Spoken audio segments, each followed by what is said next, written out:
అండి. Praise the lord. ఎలా ఉన్నారు? మీరందరూ బాగున్నారా? నేనైతే చాలా బాగున్నాను. ఈరోజైతే బ్రదర్ బర్నబాస్ గారి సాక్ష్యము ఒక్కసారి మీ ముందుకు తీసుకురావాలని ఆశపడ్డాను. దీన్ని బట్టి దేవునికి మహిమ కలుగును గాక. ఒక్కసారి మీరు కూడా వినేసేయండి. ప్రైజ్ ద లార్డ్ మీ అందరికీ. మాది సొంతం గుంటూరు జిల్లా, ఆంధ్రప్రదేశ్, తెనాలి. చెంచుపేటలో మేము ఉండేవాళ్ళం. 40 సంవత్సరాల క్రితం జరిగిన సంఘటనలు ఇవి. చెంచుపేటలో మేము ఉంటున్నప్పుడు నా వయసు 13 సంవత్సరాలు. మా తాతగారు ఉండేవాడు. ఆయన పేరు గోపాలం అంటారు. మాంత్రిక క్షుద్ర విద్యలలో బాగా భూత వైద్యంలో పండినటువంటి తలగల్లవాడు మా తాత. నీకు భూత వైద్యం ఎలా వచ్చింది అంటే మా తాతగారే భూత వైద్యుడు, వాళ్ళ తాతగారు కూడా భూత వైద్యుడే, వాళ్ళ మొత్తాలు కూడా మా వంశం మనది ఎప్పటి నుంచో దగలబడిందో కానీ తరతరాల నుంచి భూత వైద్యం వంశం అన్నమాట. మా తాత భూత వైద్యం చేసేవాడు. భూత వైద్యం అంటే ఏం చేస్తారయ్యా? 4 పాయింట్లు. మొట్టమొదటిగా ఏంటంటే దెయ్యాలు పట్టిన వాళ్ళని వదిలించేవాళ్ళు. శాస్త్రగారులే కాదు, భూత వైద్యులు కూడా వదిలిస్తారు. భూత వైద్యులుగా మేము దెయ్యాలు ఎంతలా మొండి దెయ్యాన్నైనా పంపించేవాళ్ళం. ఊకనే కాదు సుమా, ఫ్రీ సర్వీస్ అంటే అక్కడికి వెళ్ళాలి. ఎక్కడికి? మందిరాలకు పోవాలి. ఎందుకు? అమ్మగారు అయ్యగారు పాపం ఉపవాసాలు ఉండి నీకోసం స్తోత్రం చెబితే రేపు అక్కడ గడ్డి పెట్టిపోతారు. భూత వైద్యుడి దగ్గర అలాంటివి కుదరదు. దెయ్యం వచ్చిన చూడంగానే ఆడవాళ్ళు కానీ మగవాళ్ళు కానీ ఎంత తెచ్చా? అయ్యా ఒక 500 ఉన్నాయి నా దగ్గర ఆ రోజుల్లో. కుదరదా? మా వల్ల కాదు. 1000 రూపాయలు దేవుని స్తోత్రం. ఇవాళ ఇంతమంది సేవకులు ఎన్ని దెయ్యాలు పోగొట్టిన ₹1 అడగలేదు. వీళ్ళు ఒక అమాయకులు. సరే వాళ్ళు అడకపోయారు, వీళ్ళు ఇస్తారా? ఆ పొయ్యింది దెయ్యం కన్నా వీళ్ళేడే నిజం చెప్పుకోవాలండి. హల్లెలూయా.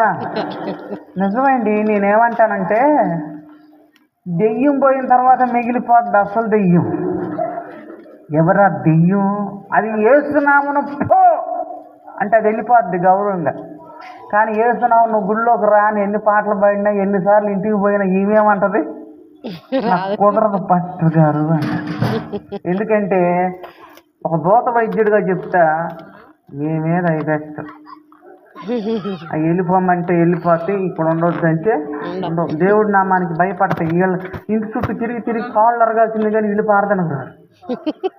అట్లా మేలు జరిగిన ప్రతి ఒక్కరు మందిరానికి వస్తే ఈరోజు మీ మందిరం పట్టేదా? పట్టేది కాదన్నమాట. రెండోది ఏంటంటే తాయితలు కట్టేవాళ్ళం. తాయితలు అంటే ఇక్కడ అంతరాలు అంటారా?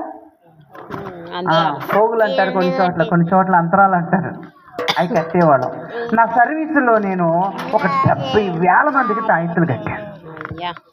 మా తాయిత్ అంత తేలిక కాదు. ఎట్టొచ్చేట తీసుకుపోవటానికి ఉదయాన్నే వస్తే మధ్యాహ్నంతో బయటికి వెళ్తారు. క్యూ. మధ్యాహ్నం వస్తే రాత్రికి. పొద్దున్నే కావాలంటే ఈ టయానికి వచ్చి నిద్ర చేయాలి. 400-500 మంది వచ్చేవాళ్ళు. వారంలో ఒక్కరోజే తాయిత కట్టేవాళ్ళం. ఆదివారం 400-500 మంది వచ్చేవాళ్ళు. ఇందాక నేను యేసు ప్రభుని తిట్టాను అన్నాను కదా. ఎందుకు తిట్టానో తెలుసా? ఈ తాయితుల కోసం వచ్చేవాళ్ళు ఆ చర్చి మీదగానే రావాలి మా దగ్గరికి. ఆ చర్చి అరుగు మీద కూర్చునేవాళ్ళు మీలాంటి అక్కలు. ఆడకే పోతుండ్రు. ఎవరు? ఎవడో భూత వైద్యుడు ఉన్నాడంట కదా, తాయిత కట్టించుకుందాం అని వస్తున్నాం. నిలబకండి వెనక్కి తిరిగిపోండి, యేసు ప్రభువుని నమ్ముకోండి అని చెప్పేవాడు. ఇప్పుడు ఎవరు వ్యాపారానికి నష్టం వస్తుంది? నేను తిట్టకేం చేస్తానండి యేసు ప్రభువుని.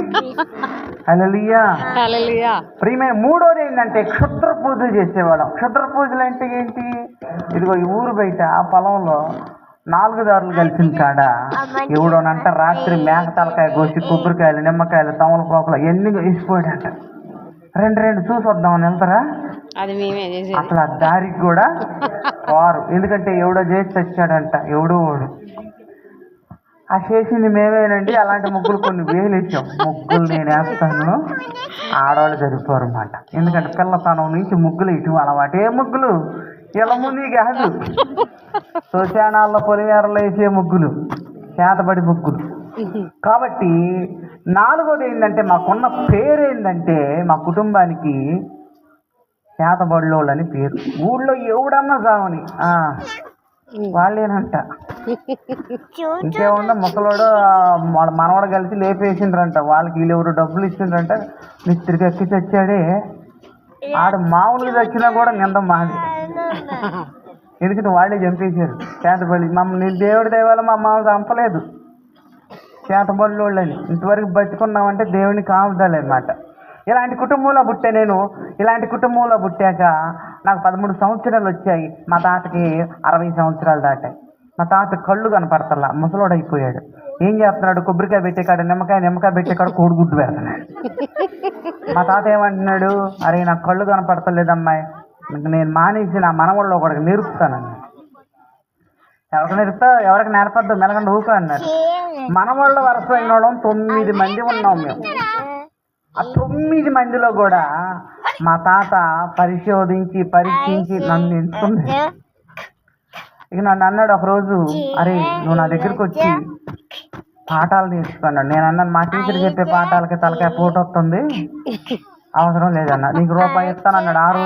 ఆ రోజుల్లో రూపాయి అంటే నాకు తెలిసి నాకు 5 పైసలు చెల్లాయి, 10 పైసలు చెల్లాయి, 20 పైసలు చెల్లాయి. ఆ దినాల్లోనే రూపాయి ఇస్తానంటే నేను ఆశపడి మా తాత దగ్గర క్షుద్ర విద్యలను నేర్చుకోవటం ప్రారంభించాను. మా ఇంట్లో ఎవరికి తెలియకుండా 6 నెలల పాటు నేర్చుకున్నాను మా తాత దగ్గర మంత్ర విద్యలు నేర్చుకుంటున్నాను. మా తాత అన్నీ నేర్పి అన్నాడు, ఒక్క చేతబడి ఒక్కటి నేర్పతే నీకు మొత్తం వచ్చేసినట్టేరా అన్నాడు. అది కూడా నేర్పేసి పనిలో పని అయిపోతాడు. వారం నుంచి నేర్పుతున్నాడు చేతబడి ఎట్లా చెయ్యాలి అని. నాకు ఒక అనుమానం వస్తుంది, అదేంటో తెలుసా? నిజంగా సత్తరంటవా? ఎవరికన్నా చేస్తే గానీ నిజమెంత అబద్ధం ఎంతో తేలిద్ది అనుకుంటున్నా. మా ఇంటి మీదకి వచ్చి మా అమ్మని మా నాన్నని మా తాతని ఇవ్వడానికి కొడితే బాగుండు, అది చేద్దాం అనుకుంటున్నా. అసలు నాకు ఒక తెలిసిన కాడి నుంచి ఈ రోజు కూడా మా కొంప మీదకి ఒక్కడు తగాదికి రాడు. నేను సేవ చేస్తున్నా కూడా మా సంఘంలో ఎవడు నా గురించి తప్పుడుగా మాట్లాడు. మా సంఘ పెద్దలకి ఎంతవరకు కోపం వచ్చినా ఈ మాంత్రికుడు ఎడ దొరికాడు మన పాలిట ఏమో ఎట్టుంటుందో మొత్తం వాళ్ళ సంగతి ఏమో, కానీ నాకు మాత్రం భలే చేపుకుందబ్బా. చేసిన రక్తమే దేవునికి స్తోత్రం. ఎవడు తగాదికి రాడు. ఎందుకంటే మా కుటుంబంకి భూత వైద్యం చేతబడిలో అనే పేరు. నేను అనుకుంటున్నాను ఏం చేస్తావాలి అనుకుంటున్నాను. రాకపోగా చూస్తే అప్పుడప్పుడు మా టీచరే కొడుతున్నాను కర్ర తీసుకుని చెయ్యాలి పంతులమ్మకి చేతబడి, కానీ తప్పు కదా. అందుకని మా తాత దగ్గరికి వెళ్ళైతే మా తాత అంటే, నా బంగారు తండ్రి, ఇంత చిన్న వయసులో చేతబడి చేయాలని కోరిక నీకు వస్తుందంటే నువ్వు పెద్ద అయ్యాక ఎంతో మందిని అలా పంపుతావు అన్నాడు. ఆయన జీవులు ఫలించకుండా దేవుడు ఆపాడు. ఆయన నామానికి స్తోత్రం కలుగును కాదు. మళ్ళీ లెక్క టీచర్ గారు చూసింది, అరే నువ్వు బడిలోకి వచ్చిన కానీ చేయండి రా, నేను చెప్పే పాఠాలు ఏమో, నువ్వు ఒక పుస్తకం చదువుతావు, ఆ పుస్తకం తెచ్చుకురా అంది. ఏం పుస్తకం? నా మాంత్రిక పుస్తకం. తీసుకెళ్ళి ఆవిడకి ఇస్తే పేజీలు తిరగేసి చూసి చెమట తుడుచుకుంటుంది. కారణం ఏంటంటే అన్ని దెయ్యాల బొమ్మలు ఉన్నాయి దాంట్లో. అదే బడిలోకి వచ్చి దెయ్యాల బొమ్మలు వేస్తున్నా, ఇట్రా నువ్వు దగ్గరికి అంది. దగ్గరికి వచ్చి ఏం చేస్తారా మీరు అని మేము పలకలా. మా పక్కన వాళ్ళు లేపి అలా ఏం చేస్తారు ఇలాంటి వాళ్ళ ఇంటిల్లపాడి చేతబడి చేసి బతుకుతారండి అంటే టీచర్ గుండెలా పట్టుకుంది. అమ్మో అందాం ఒక్కసారి అని. నిజమారా అంది. అవునండి అన్నాను నేను. అంటే నాకు తెలియక నిన్ను నేను ఎన్నిసార్లు కొట్టాను రా అంది. మేము ఎలాంటి పనులు చేస్తాం అని తెలిస్తే నన్ను కొట్టేది కూడా కాదంట. ప్రిన్సిపాల్ సార్కి అప్పచెప్పింది. నేను 6th క్లాస్ చదువుతున్నాను కదా. ప్రిన్సిపాల్ సార్ అని మీ తల్లిదండ్రులు తీసుకురంటే మా నాన్నని తీసుకెళ్ళాను. మా నాన్నని తీసుకెళ్తే ఆయన అన్నాడు, మీ అబ్బాయి చేతబడి ఎట్లా చేయాలని పుస్తకంలో రాస్తున్నాడు, ఇలాంటి వాడు చదువుకి పనికిరాడు, తీసుకెళ్ళిపోమని 6వ తరగతితోనే తీసి పంపించాడు. మన చదువు 6వ తరగతితో అంతం. హల్లెలూయా. మా తాత అన్నాడు, పోతే పోయిందిలేరు ఏదో చదువు. అరే అంతకన్నా లాభం ఉంటుంది రా దీంట్లో, నా ఎమ్మడ తిరగరా అన్నాడు. నాకు జాబ్ తగిలింది 6వ తరగతికి. ఏం జాబో తెలుసా? మా తాత కింద నేను జూనియర్ అసిస్టెంట్ కింద జాయిన్ అయిపోయాను. ఆల్రెడీ ట్రైనింగ్ అయిపోయిందిగా, ఇంకా జూనియర్ అసిస్టెంట్ కింద జాయిన్ అయిపోయాను. ప్రియమైన దేవుని పెళ్ళారా. ఇప్పుడు నేను చెప్తున్నాను భూత వైద్యం, దెయ్యాలు, భూతాలు, చేతబడులు అట్నే చెప్తారు. ఇవన్నీ ఆడున్నాయ్యా నువ్వు చెప్పటం కాకపోతే. సరే సరే, నా మాట నువ్వు నమ్మొద్దు. బైబిల్ ఏం చెప్తే అది నమ్ముదాం మనం. ఒక్క వాక్యం చదువుదాం చూడండి. ద్వితీయోపదేశకాండం